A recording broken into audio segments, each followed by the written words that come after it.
Terima kasih Anda masih bersama kami di Prime Time Talk. Kita akan kembali mencoba menghubungi Ibu Ida. Baik, Ibu Ida sudah bergabung bersama kami kembali, Ibu? Iya. Baik. Ibu Ida, kalaupun misalnya memang dari KPU sendiri memang tidak ada niat untuk merusak hasil pemilu, tapi sejumlah pihak kemudian mengatakan apa yang dilakukan KPU ini menimbulkan kecurigaan. Bahkan dari kuasa hukum yang sempat berbincang bersama kami tadi, Pak Firman Wijaya, kuasa hukum Prabowo Hatta, mengatakan bahwa ini akan menjadi amunisi tambahan bagi mereka kemudian menuju sidang sengketa Pilpres di MK nanti, Ibu.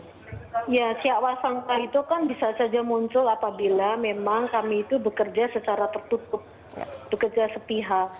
Ya, tidak ada alasan untuk mencurigai KPU karena yang pertama kami mempunyai alasan hukum yang cukup kuat untuk mempersiapkan diri, mempertanggungjawabkan seluruh proses dan hasil pemilu. Kemudian yang kedua, mekanisme yang kami tempuh ini juga memperhatikan asas-asas penyelenggaraan pemilu yang transparan dan yang akuntabel begitu.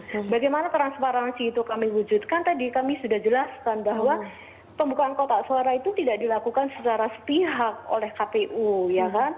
Ada pihak-pihak lain yang bisa melihat bagaimana kami bekerja, kemudian dokumen apa saja yang kami ambil, kemudian dituangkan dalam berita acara, itu bagian dari pertanggungjawaban seluruh proses pembukaan sampai pengambilan dokumen, sampai kotak ditutup dan dikunci lagi.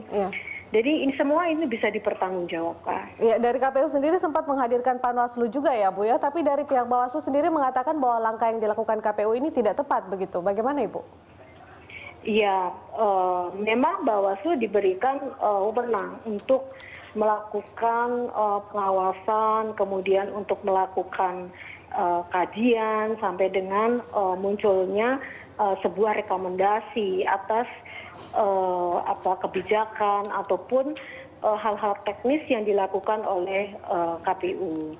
Nah, sejauh ini di lapangan panitia pengawas pemilu itu juga secara kooperatif mendukung langkah-langkah yang dilakukan oleh KPU Kabupaten Kota mengelola kegiatan menyiapkan alat bukti untuk persidangan di Mahkamah Konstitusi. Nah, kemudian apabila memang di lapangan di beberapa tempat seperti contohnya itu di Jawa Timur, di Bali, itu ada perdebatan yang sangat keras di sana, kami memang menyarankan untuk ditangguhkan. Semata-mata memang kami tidak ingin terjadi sebuah benturan keras, konflik yang tajam, karena memang para pihak mempunyai persepsi dan pandangan yang berbeda, kemudian di lapangan tidak bisa dilakukan, ya bisa ditangguhkan terlebih dahulu. Baik, Bu Ida, saya ke Bang Rey dulu. Bang Rey, kalau Bang Rey sendiri melihat siapa kemudian yang bisa menjamin bahwa tidak ada permasalahan pada saat membuka kotak suara? Tadi Anda katakan juga sempat menyinggung ada 700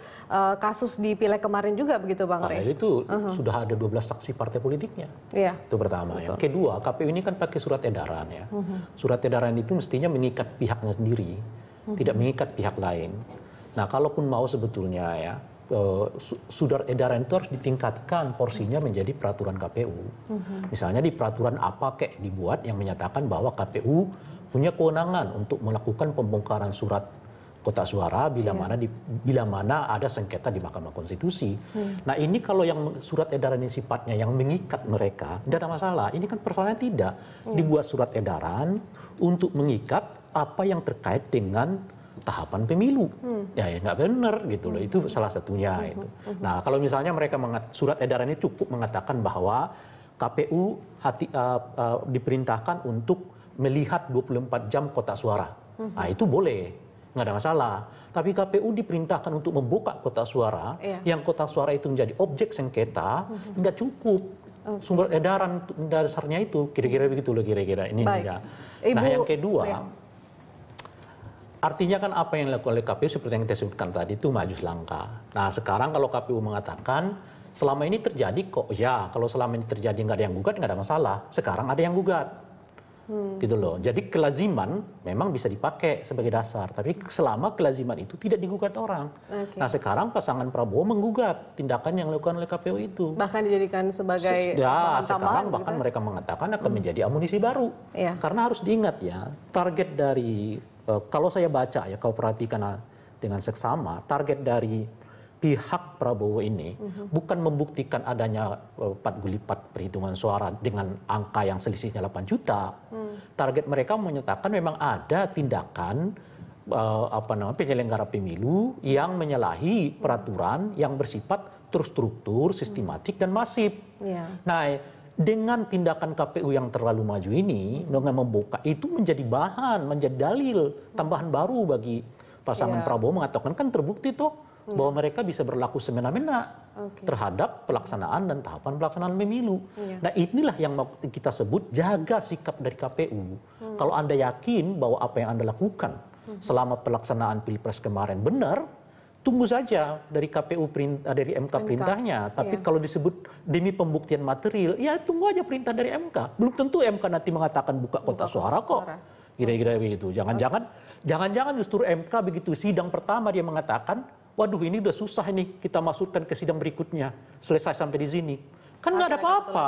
Iya, tapi sekarang sudah terjadi konflik. Ya, perbedaan pendapat yang meluas hanya karena tindakan yang terlalu dini dilakukan oleh KPU. Yang menurut saya tidak hati-hati. Iya, Bu Ida, Anda mendengarkan tanggapan Bang Rey?